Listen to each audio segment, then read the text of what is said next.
이때쯤 되면 항상 말씀드리는 내용이기도 합니다마는 미국의 펜실베니아주에서 목회를 하셨던 메가트니 목사님은 10월 넷째 주만 되면은 겨울이 오기 전에라는 제목의 말씀을 전했다고 합니다. 저도 이 사실을 이야기를 듣고요, 11월 넷째 주만 되면 항상 겨울이 오기 전에라는 제목으로 설교를 해왔습니다.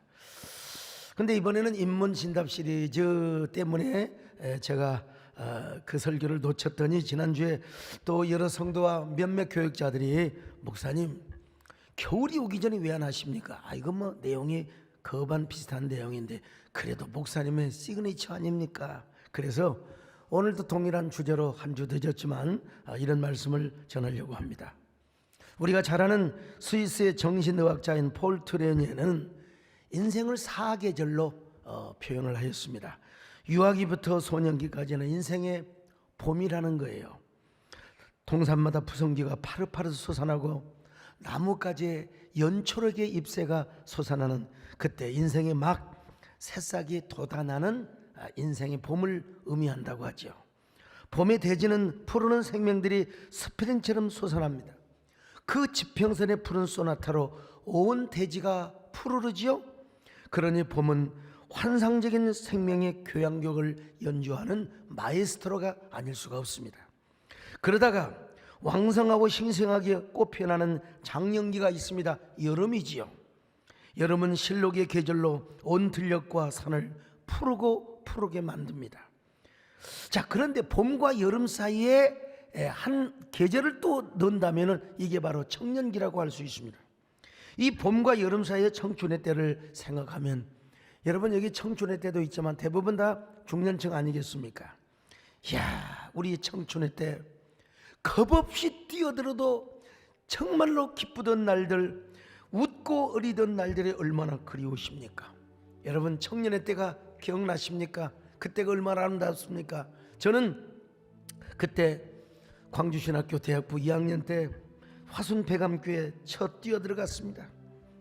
누가 개척하다가 쫓겨난 동네에 제가 후임자로 가서 교인 한 명도 없어요. 교회도 없어요. 천막을 치고 교회를 시작하였습니다. 얼마나 고생을 했는지 4년 동안 직사게 세상에 누구 말 받느라 피똥 싸게 고생을 했습니다. 경상도 말로 쇠 빠지게, 전라도도 있죠. 쇠 빠지게 동네 어른들에게 침뱉침을 당하고 멱살을 잡히고.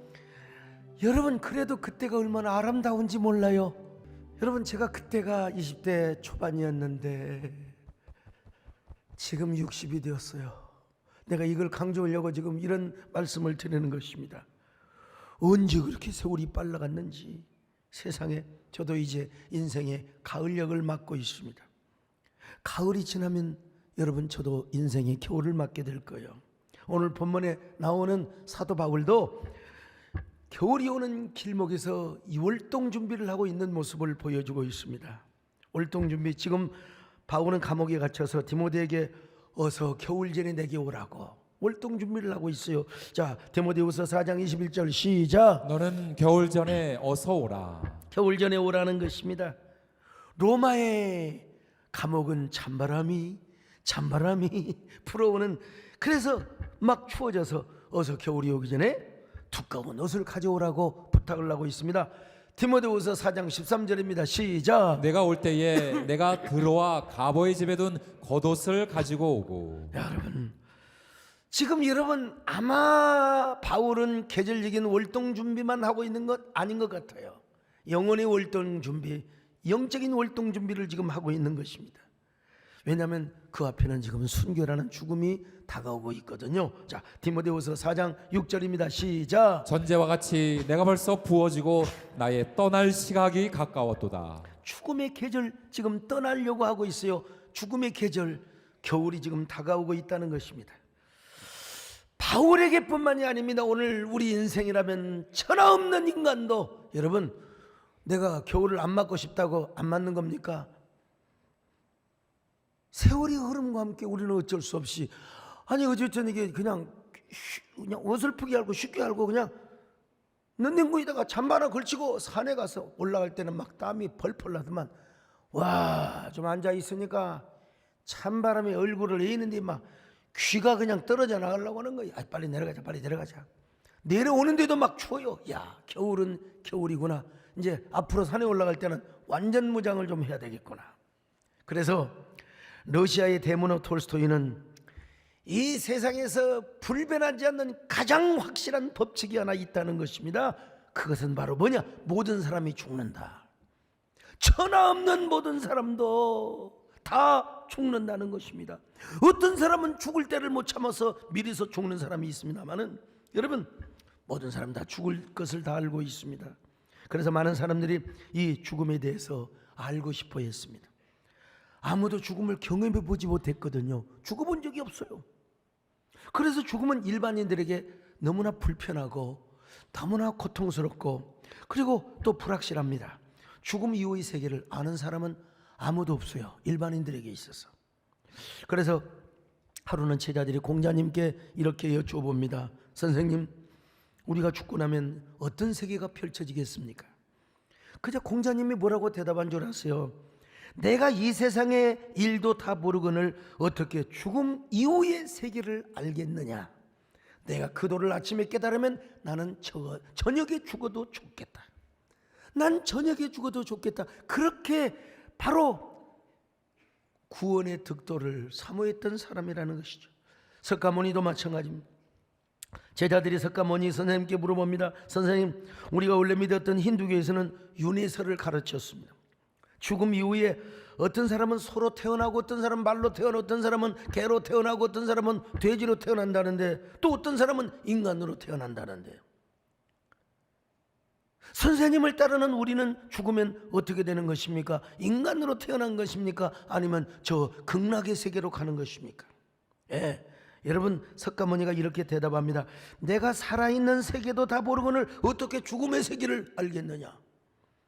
나도 한낱 진리를 찾아 헤매는 구도자에 불과하다. 나는 신이 아니라 구도자일 뿐이다. 그러므로 너 스스로가 부처가 되어라. 막 그런 의미에서 여러분, 이 부처가 된다는 말은 무슨 말이냐면 득도를 하는 사람을 말합니다. 깨달음의 경지에 올라가서 무아지경에 나도 무아지경을 많이 경험하긴 했는데 은혜 받고 근데 어쨌든 그래서 불교에서는 최초의 부처는 누구냐?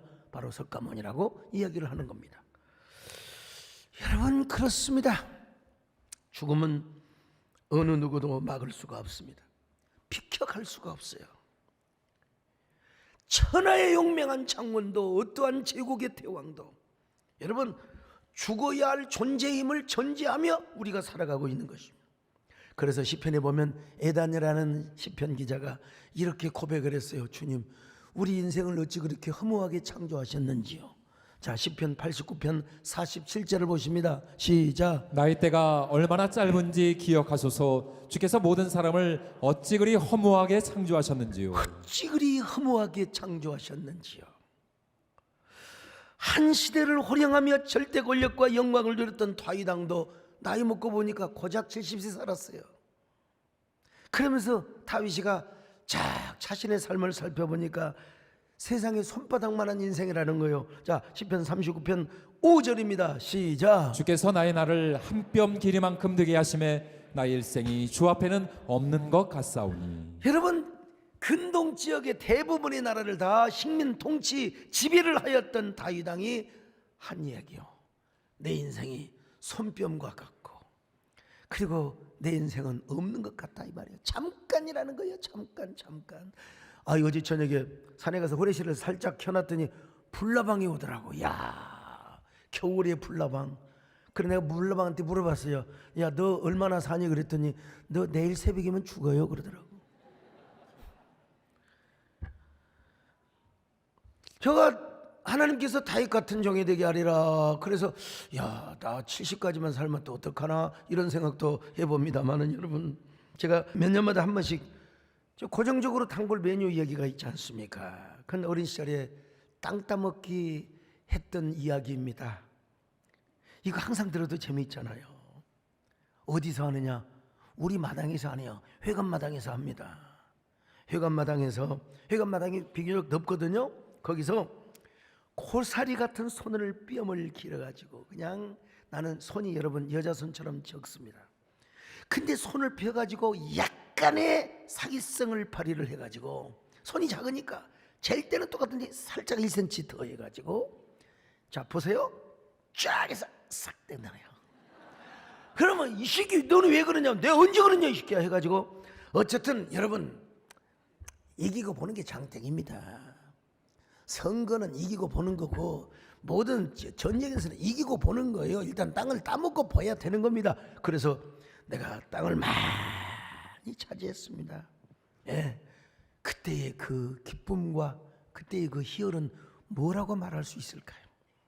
근데 그렇게 많이 땅을 따먹고 회관 앞에 거의 절반 땅을 내 땅으로 다 만들었다 할지라도 옛날 겨울에 왜 이렇게 저녁이 짧습니까?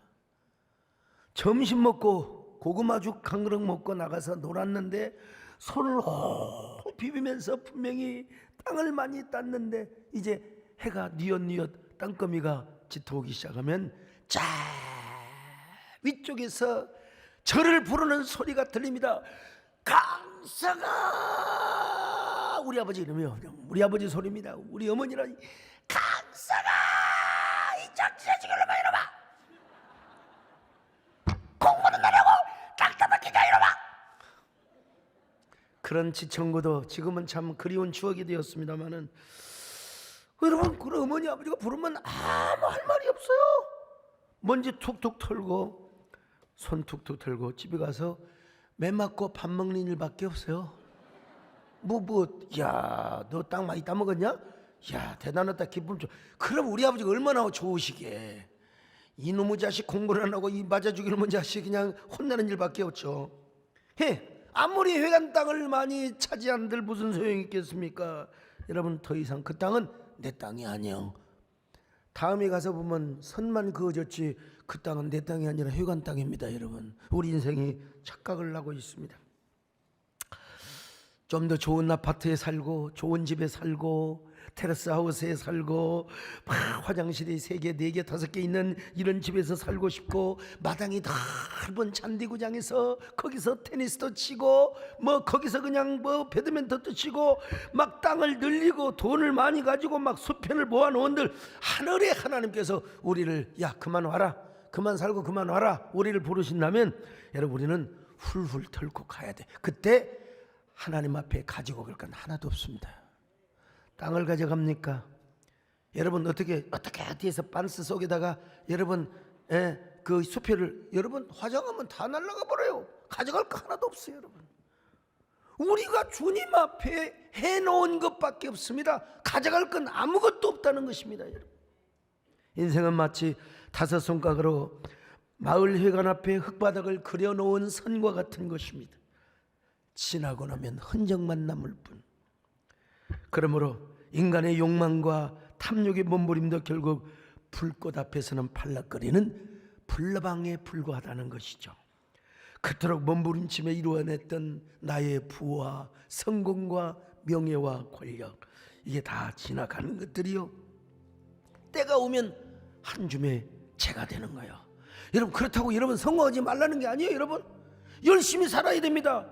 그러나 우리가 하나님이 없는 성공, 은혜 없는 성공, 나 혼자 이루어진 성공은 그건 언젠가 한 줌의 잿더미로 돌아가게 된다는 거. 언젠가 하늘에서 우리를 오라고 손짓하면 털고 가야 한다는 거예요. 그런 의미에서 여러분 최희준 선생님은 인생은 뭐라고 그랬어요?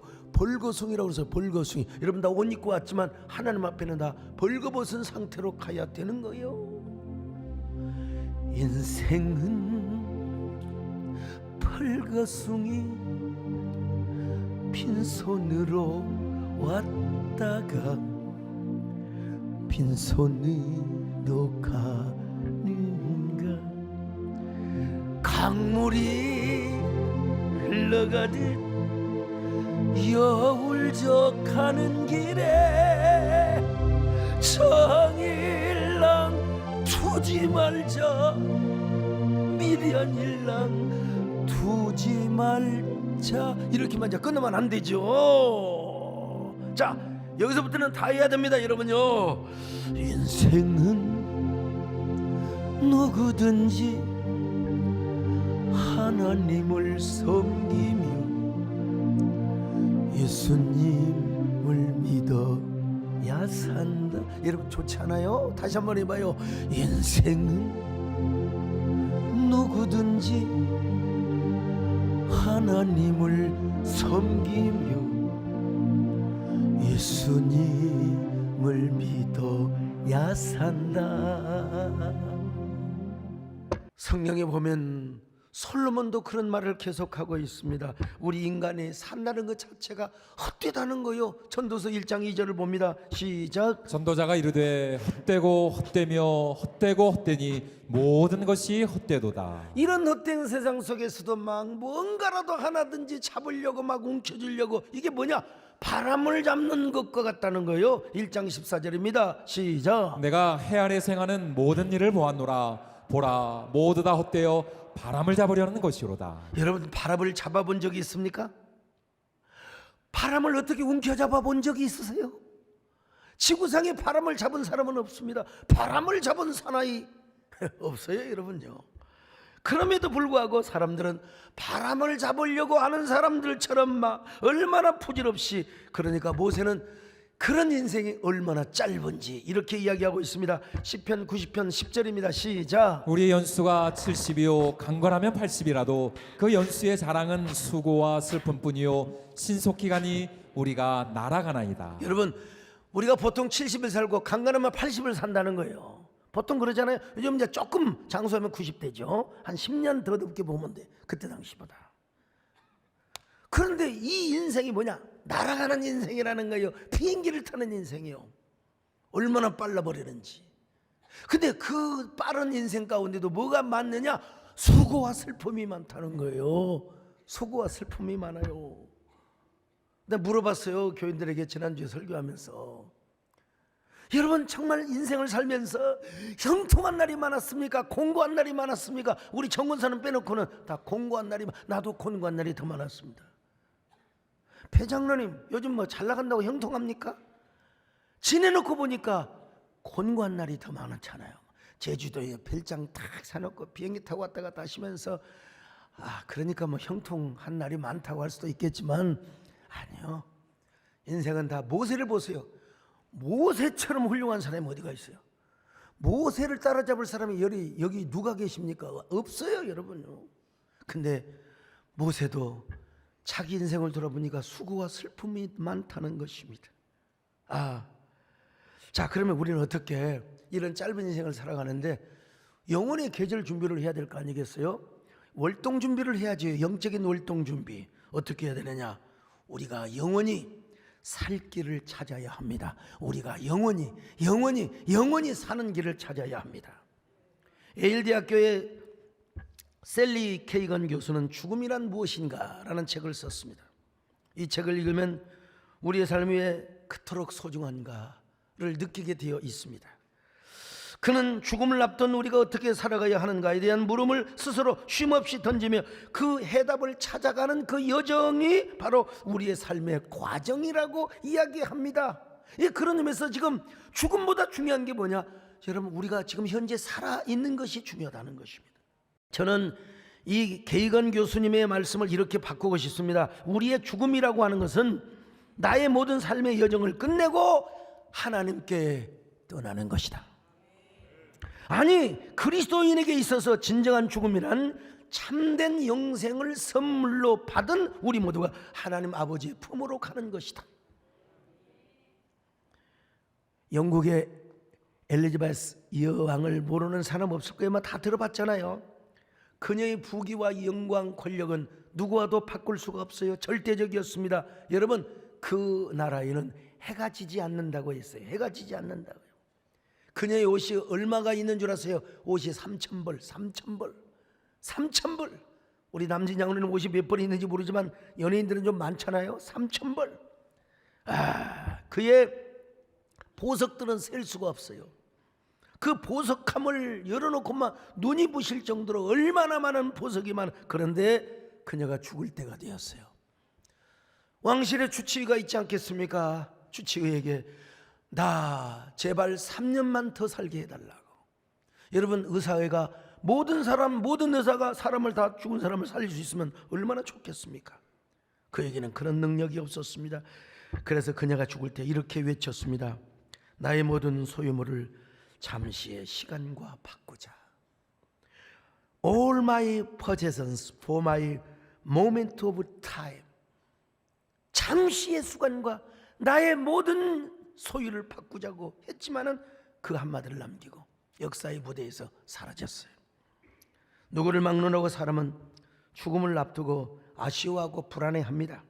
죽음 앞에서 공포감을 갖게 되어 있어요. 왜냐하면 인생은 연기 속에 죄를 남기고 말없이 사라지는 것과 같기 때문에 그렇습니다. 여러분, 옛날에는 매장 문화였지만 요즘은 이제 너무 이제 국토가 자꾸 이게 막 그냥 묘지화되고 그러니까 화장 문화로 바뀌잖아요. 옛날에는 불교에서만 화장을 하지만 이제는 뭐 우리 기독교에서도 화장을 받아들이고 있는 추세입니다. 그러니까 인생은 뭐냐 가만히 보면은 연기 속에 죄를 남기고 말없이 사라지는 모닥불과 같은 것입니다. 여러분, 제가 비록 신도시에서 목회를 한다고 하지만은 저는 시골 촌놈 출신이에요. 그래서 목가적인 삶을 추구합니다. 겨울이 되면은 서재에다가 벽난로를 떼고 삽니다. 벽난로에 쓰이는 재료가 뭔 줄 아세요? 소나무도 아닙니다. 아카시아 나무는 더더욱 안 됩니다. 참나무입니다. 참나무. 오래 타기 때문에 그렇습니다. 그런데 막 난로가 타오를 때는 막 뭐라도 막 그냥 삼킬 듯이 다 막 그냥 기세가 막 그냥 얼마나 타오른지 몰라요. 시간이 조금 두어 시간 지나면요, 아무리 참나무라도 불이 사그라들게 되어 있습니다. 그러다가 연기 속에 죄를 남기고 어디론가 떠나버리는 게 뭐요? 불이라고 하는 게요. 좀 있으면 죄가 되는 겁니다, 여러분. 우리 인생도 연기 속에 죄를 남기고 말없이 사라지는 모닥불과 같은 존재입니다. 그래서 많은 사람들이 죽음을 불편해합니다. 죽음을 두려워하게 되어 있어요. 왜냐하면 죽음 이후에는 반드시 심판이 있거든요. 복음이 들어오기 전에도 죽음 이후에 염라대왕이 심판을 한다, 이런 생각을 가지고 있었어요. 사실 죽음 이후의 세계에 대해서는 정확하게 말해주는 경전은 없습니다. 성경 외에는 없습니다. 어느 종교에서도 죄 문제와 죽음의 문제를 확실하게 해결해주는 말씀을 찾아볼 수가 없습니다. 그런데 죽음 이후에 영원한 세계를 정확하게 해결해주고, 그리고 죄 문제와 죽음의 문제를 다 통째로 완전히 해결해주는 이러한 원리, 지혜, 그리고 도를 성경에서 가르쳐 줍니다. 그래서 알렉산더 대제 아주 절친이자 이집트를 다스렸던 프톨레미 2세라고 하는 왕이요, 어느 날 구약 성경을 접하게 된 거예요. 거기 보니까 야, 인생의 죄 문제가 해결이 되고 죽음의 문제가 해결이 되고 그리고 내세의 문제가 펼쳐지는 모습을 봤어요. 자, 이사야 1장 18절을 볼까요? 시작. 여호와께서 말씀하시되 오라 우리가 서로 변론하자. 너희의 죄가 주홍 같을지라도 눈과 같이 희어질 것이요 진홍같이 붉을지라도 양털같이 희게 되리라. 여러분, 여호와께서 말씀하시기를 어떠한 죄도 다 해결해 주신다고 말씀하지 않습니까? 뿐만 아니라 이제는요, 하나님 나라가, 앞으로 올 하나님 나라가 어떤 나라인가 은유적으로 이렇게 표현합니다. 이사야 11장 6절로 8절입니다. 시작. 그때에 이리가 어린 양과 함께 살며 표범이 어린 염소와 함께 누우며 송아지와 어린 사자와 살찐 짐승이 함께 있어 어린아이에게 끌리며 암소와 곰이 함께 먹으며 그것들의 새끼가 함께 엎드리며 사자가 소처럼 풀을 먹을 것이며 젖먹는 아이가 독사의 구멍에서 장난하며 젖된 어린아이가 독사의 굴에 손을 넣을 것이라. 여러분, 사자와 어린아이가 함께 손을 넣고 놀고, 그리고 독사골에다가 어린아이가 손을 넣어도 물지 않는, 그야말로 인간으로서 표현할 수 없는 최고의 어떤 기쁨의 세계, 낙원의 세계를 이렇게 표현해 놓고 있어요. 여러분, 이 말씀 생각하면 옛날에 우리 불렀던 노래가 기억나죠? 사막에 샘이 넘쳐 흐르리라. 사막에 샘이 넘쳐 흐르리라. 사막에 꽃이 피어 향내 내리라. 주님이 다스리는 그 나라가 되면은 사막이 고통산대. 사자들이 어린 양과 뛰놀고 어릴 띠들 함께 뒹굴 장사는 기쁨의 은혜라 이제 섞이오리라. 자, 그래서 여러분 프톨레미 2세가 이거구나 wonderful amazing grace. 당신은 여러분 그리스 나라가 모든 그 나라를 지배했기 때문에 공용어가 코인의 헬라어였어요. 헬라어 그리스어였습니다. 그래서 프톨레미 2세는 예루살렘의 대제사장 엘라살의 도움을 받아서 이스라엘의 12지파 한 지파에서 6명씩 아주 헬라어에 능통한 사람들을 착출해가지고 구약의 율법서를 헬라어로 번역을 하게 합니다. 그래서 그걸 가지고 알렉산드리아 박물관에 소장을 하도록 했고, 그 내용을 프톨레미 2세는 많은 사람들에게 봐라, 여기 내세의 문제가 해결되어 있다, 우리 인간의 죽음의 문제가 해결되어 있다, 이렇게 전했다고 합니다. 그리고 그날 72명은 율법서뿐만 아니라 이제 그 선지서까지 번역을 해가지고 총망라해서 이걸 뭐라고 하냐, septuagin트 70인역이라고 하는데, 여러분 특별히 구약 성경에 보면은 앞으로 우리 죄 문제와 죽음의 문제를 해결하실 메시아를 소개하고 있거든요. 자, 이사야 53장 1절로 3절입니다. 시작. 우리가 전한 것을 누가 믿었느냐? 여호와의 팔이 누구에게 나타났느냐? 그는 주 앞에서 살아나기를 연한 순 같고 마른 땅에서 나온 뿌리 같아서 고운 모양도 없고 풍채도 없은즉 우리가 보기에 흠모할 만한 아름다운 것이 없도다. 그는 멸시를 받아 사람들에게 버림받았으며 간고를 많이 겪었으며 질고를 아는 자라. 마치 사람들이 그에게서 얼굴을 가리는 것 같이 멸시를 당하였고 우리도 그를 귀히 여기지 아니하였도다. 마침내 250년 후에, 그러니까 250년 전에, 예수님 오시기 전에 250년 전에 바로 이 septuagin트 70인역이 번역이 되었는데, 정확하게 250년 후에 고난받는 메시아, 질고받는 메시아 예수님이 오셨습니다. 근데 여러분, 이 예수님이 오신 사건이 얼마나 중요했으면, 예수님이 오시기 전의 역사를 BC, 그리고 예수님이 오시기 전 이후를 바로 AD라는 역사의 분기점으로 삼았어요. 이걸 누가 했느냐? 예수님의 제자들에만. 예수님의 제자들은 그럴 능력이 없어요. 사도 바울이 전한 복음이 로마 황실에까지 들어가서 사람들을 다 변하고 바꿨습니다. 로마 황제와 황실 사람들, 그리고 원로원 회원들이 다 보니까, 이야, 정말 이 땅에 메시아가 오신 그날을 우리는 역사의 분기점으로 삼자. 그래서 BC와 AD로 이렇게 나누게 된 겁니다. 또한 그들은 예수님이 십자가에 죽으시고 부활하신 날을 영원한 기념절기로 삼았습니다. 누가 이걸 합니까? 예수님의 제자들이 자기들이 무슨 능력이 있다고 합니까? 여러분, 그렇게 기독교를 핍박했던 로마 황제와 원로원이 그걸 인정한 겁니다. 예수님이 부활하신 날을 이제 영원한 공휴일로 선포한다. 못하게? 예배드리라고, 여러분요. 예배드리라고 여러분. 예수님을 믿는 사람들은 누구나 다 하나님께 예배를 드리는 공휴일로. 그래서 지금까지 공휴일이요. 요즘은 시대가 좋아가지고 놀토까지 있잖아요. 이제 토요일은 뭐 하느냐? 예배를 준비하는 날입니다, 여러분. 예배를 준비하는 날.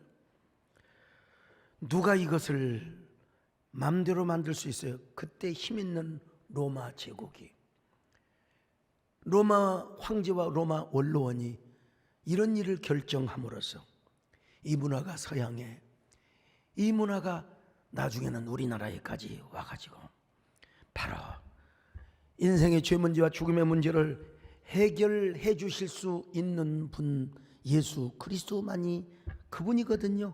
신약 성경에 보면 바로 주님께서 이렇게 말씀하셨어요. 자, 요한복음 1장 12절 시작. 영접하는 자 곧 그 이름을 믿는 자들에게는 하나님의 자녀가 되는 권세를 주셨으니. 바로 예수 그리스도를 믿는 사람은 하나님의 자녀가 되었다는 것입니다.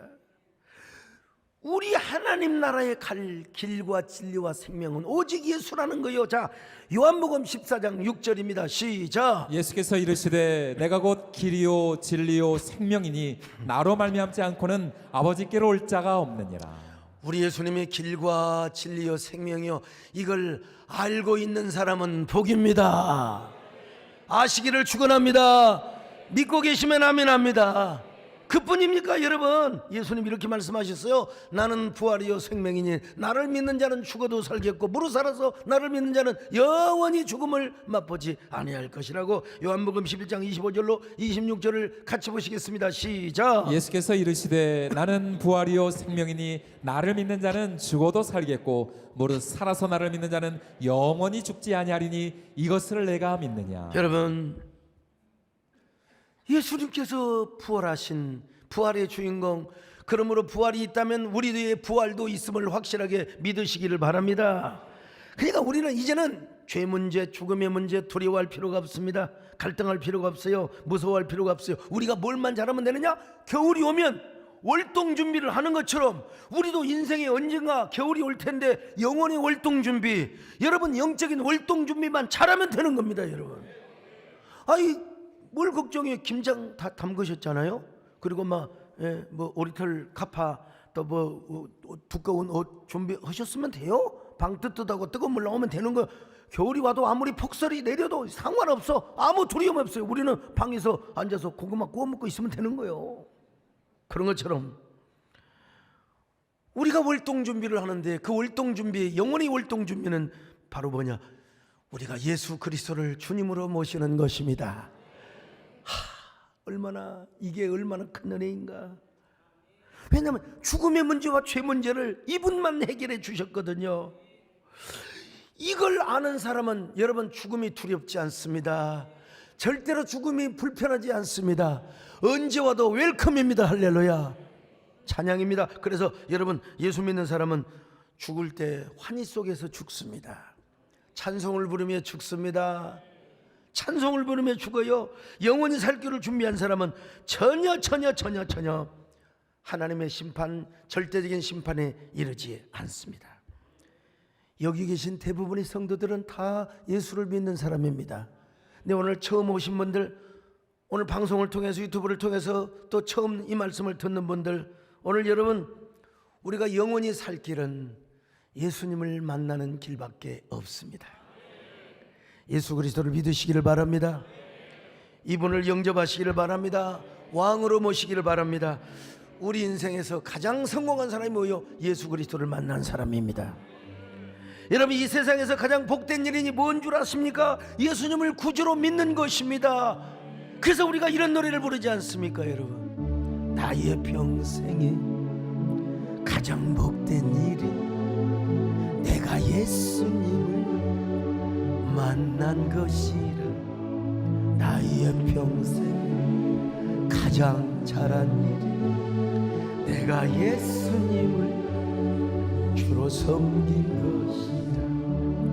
이 세상 살 동안 내가 걷는 길이 때론 험하여서 넘어질 때도 주의 강한 손이 나를 붙드시. 나는 예수님만 주로 섬기며 살아. 나는 주를 섬기는 것에 후회가 없습니다. 내가 걸어온 모든 시간 다 주의 것이야. 내가 걸어갈 모든 날도 주만 섬기며 살리. 오직 예수 이름 부르며 살아가리라.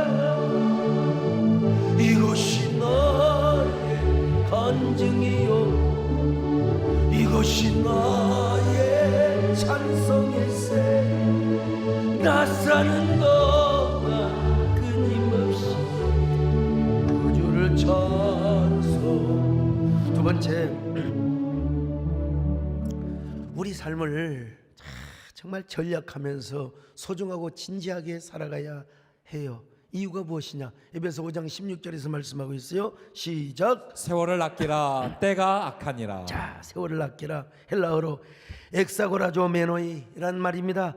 도로 샀단 말입니다. 도로 속량했단 말입니다. 소테레스, 우리의 영혼만 구원하는 게 아니라 우리가 살아가는 삶의 나날까지 예수님께서 피값으로 사내셨다는 거예요. 그러니까 우리는 이걸 좀 적극적으로 번역하면 우리가 모든 기회가 올 거 아니겠어요? 그 기회를 단 한 번도 놓치지 말라는 거예요. 오늘 이 시간 설교 시간에는 말씀을 놓치지 마시길 바랍니다.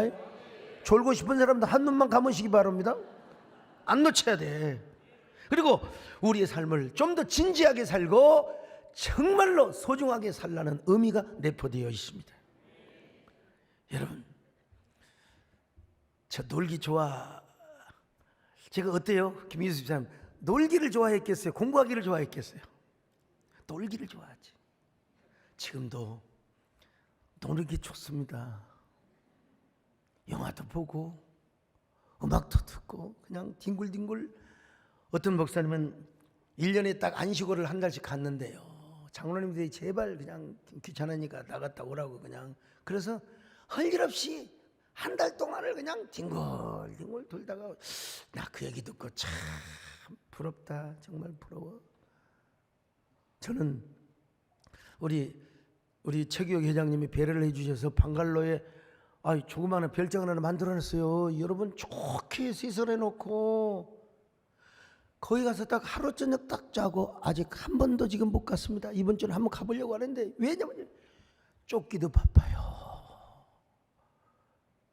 저도 언젠가 배장로님처럼 월요일 날 갔다가 토요일 날 탁 제주도에 있다가 오고, 저도 앞으로 그럴 날이 많습니다. 아직은 젊으니까 참 부러울 때가 있습니다. 근데 지금은 얼마나 바쁜지, 얼마나 시간과 분을 쪼개서 나누어서 살아야 하는지. 만약에 제가 목사가 안 되었다면 인생 멋지게 살았을 거예요. 막 덤벙 막 예쁘게 쓰면서 막 기분과 기질이 있잖아요. 남자다움의 그 뭐라 그럴까요? 막 미스터 쾌남 스타일 말이죠. 예? 얼마든지 미스터 덤벙. 그래 좋아. 어이 동생, 알았어. 내가 오늘 저녁에 새벽에 갈게. 알았어. 끊어. 그러나 하나님께서 저 같은 사람 말고 좀 차분한 우리 권영환 장로님이나 저기 강정진 장로님, 고지식 같은 저런 분을 목사라 부르면 교회는 부흥이 안 될 거야 아마. 그런 사람 부르시지. 하나님께서 저 놀기 좋아하고 먹기 좋아하고 하기 좋아하는 사람을 불러가지고 곁눈질할 새도 없이 분초를 다투며 살아가고 있는 게, 이건 진짜 제 뜻이 아닙니다. 하나님의 은혜입니다. 뭐가 그렇게 대수라고 무슨 핵처치라는 책을 또 쓰는가 하면, 또 그냥 금방 몇 주 만에 또 시집이 또 한 건 나와가지고 너라는 계절이 내게 왔다.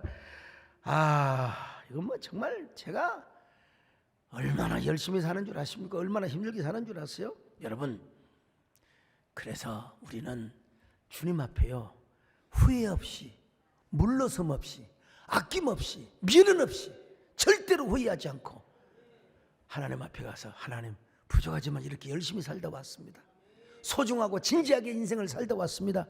이렇게 고백하는 여러분 되시기를 바랍니다. 여러분 되시기를 바랍니다. 마지막으로 이제 받은 사명 붙잡고 살아가야죠. 사명도 때가 있습니다. 때는 목욕탕에만 있는 게 아니에요. 사명도 때가 있습니다, 여러분. 제가 여러분 한동안 이렇게 바삐 쓰임 받지만 언젠가 저도요 한갈 때가 있을 겁니다. 너만의 시간을 즐겨라 하고 하나님께서 은퇴한 이후에 하나님이 아마 저를 한가하게 또 살게 해줄 때도 있을지 몰라요. 그러나 지금은 내가 지금 하나님 앞에 여러 가지로 쓰임을 받기 때문에 제가 정말 바쁘게 살아갑니다. 근데 하나님께서 주신 사명이 있는데도 불구하고 이 사명을 미루고 차일피일 미루고 이런 사람은 뭐 어떤 사람이냐? 뻥쟁이에요. 뻥쟁이. 그래서 야고보 선생님이 이렇게 얘기했습니다. 야고보서 4장 13절로 14절 시작. 들으라, 너희 중에 말하기를 오늘이나 내일이나 우리가 어떤 도시에 가서 거기서 1년을 머물며 장사하여 이익을 보리라 하는 자들아, 내일 일을 너희가 알지 못하는도다. 너희 생명이 무엇이냐? 너희는 잠깐 보이다가 없어지는 안개니라. 보통 우리가 사업을 할 때 막 프로젝트를 세우잖아요. 5차년 1차에서 뭐 3년 계획, 그 다음에 또 5년 계획, 7년 계획 해가지고 얼마가 되면 얼마 이익을 남기고 얼마 차익이 생겨가지고 얼마 내가 뭐 재벌 몇 순위 올라가고 이런 그 프로젝트가 있어요. 근데 여기서 뭐라고 한 줄 아세요? 너희 생명이 무엇이냐? 너희는 잠깐 보이다가 사라지는 안개와 같다 그랬어요. 너 언제 죽을지 모른다는 거예요. 예. 그런데도 불구하고 막 장담을 합니다. 나는 이 도시에 가서 몇 년 동안, 나는 베트남에 가서 몇 년 동안 일해서 돈을 얼마나 벌고, 내가 저기 후진국인 저기 어디요, 저 방글라데시에 가서, 인도에 가서 내가 사업을 투자해 가지고 얼마간의 돈을 벌고, 근데 사명도 감당하지 않고 하나님 없이 자기 혼자 성공하려고 하는 사람, 이거 다 실언증 내지는 허언증 환자가 될 수가 있어요. 말은 그렇게 해요. 목사님 5년만 참아주세요. 내지 5년만 참아주세요. 내가 목사님 내 교회 하나 다시 짓도록 하나 만들어 드리겠습니다. 여러분, 이게 다 대부분 허언증이 불과할 수가 있어요. 지금 작은 것에 충성하는 자가 큰 것에도 충성할 수 있고요, 지극히 적은 일에 충성하는 자가 큰 일에도 충성하는 거예요. 지금 충성할 때입니다. 여러분요, 사명도 때가 있다. 옆 사람 모시고 인사 좀 하세요. 사명도 때가 있답니다. 그래서 여러분, 야고보서 4장 15절로 17절 한번 볼까요? 시작. 너희가 도리어 말하기를 주의 뜻이면 우리가 살기도 하고 이것이나 저것을 하리라 할 것이거늘 이제도 너희가 허탄한 자랑을 하니 그러한 자랑은 다 악한 것이라. 그러므로 사람이 선을 행할 줄 알고도 행하지 아니하면 죄니라. 지금 선을 행하고 지금 하나님 앞에 주신 미션을 감당할 수 있는데도 안 하고 막 그냥 말로만 하나님 뜻이면 내가 하나님 앞에 돈 벌어서 이렇게 하겠습니다. 목사님 10년만 기다려 주세요. 이게 다 허언증이라는 거예요. 이게 지금 잘해야 된다는 거예요. 지금 사명을 감당하시기를 바랍니다. 물론 여러분의 계획을 세우지 말란 말이 아니에요. 잘하세요, 잘하세요. 그러나 지금 잘하시기를 바랍니다. 지금 우리 인생은 아침에 사라지다가 잠깐 보이다가 없어지는 안개와 같기 때문에 그렇다는 거예요. 오늘 여러분, 그런 의미에서 우리 결단합시다. 영원히 살 수 있는 길을 선택하게 하옵소서. 내 인생을 소중하며 진지하게 살게 하여 주시옵소서. 그리고 지금 사명을 감당하며 사명의 길을 걸어가게 하여 주시옵소서. 그런 영혼의 월동 준비를 잘하는 저와 여러분 되시기를 주님의 이름으로 축원합니다. 이제 내가 살아도 주 위에 살고 이제 내가 죽어도 주 위에 주 하늘 영광 보여주며 날 오라 할렐루야 찬송하며 주께 갑니다. 그러므로 난 사나 죽으나 주님의 것이요 사나 죽으나 사나 죽으나 나의 길 내 주의 것이야. 하나님, 나는 어떤 사람입니까? 영원히 월동 준비를 준비해 있는 사람입니까?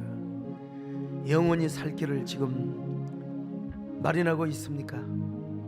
얼마나 소중하고 진지하게 내 인생을 살아가고 있습니까? 또 내가 받은 사명을 어떻게 감당하고 있습니까? 주님, 영혼의 월동 준비를 잘하게 도와주옵소서. 언제든지 주님이 부르시면 우리는 주님 앞에 미련 없이 떠날 수 있는 그런 삶을 살 수 있도록 준비하고 대비하는 삶을 살게 하여 주옵소서. 그러나 우리에게 건강을 주시고 우리에게 더욱더 장수의 복을 주셔서 우리 하나님 앞에 더 귀하고 위대하게 쓰임받는 저희들 되게 하여 주시옵소서. 예수님의 이름으로 기도드리옵나이다. 아멘.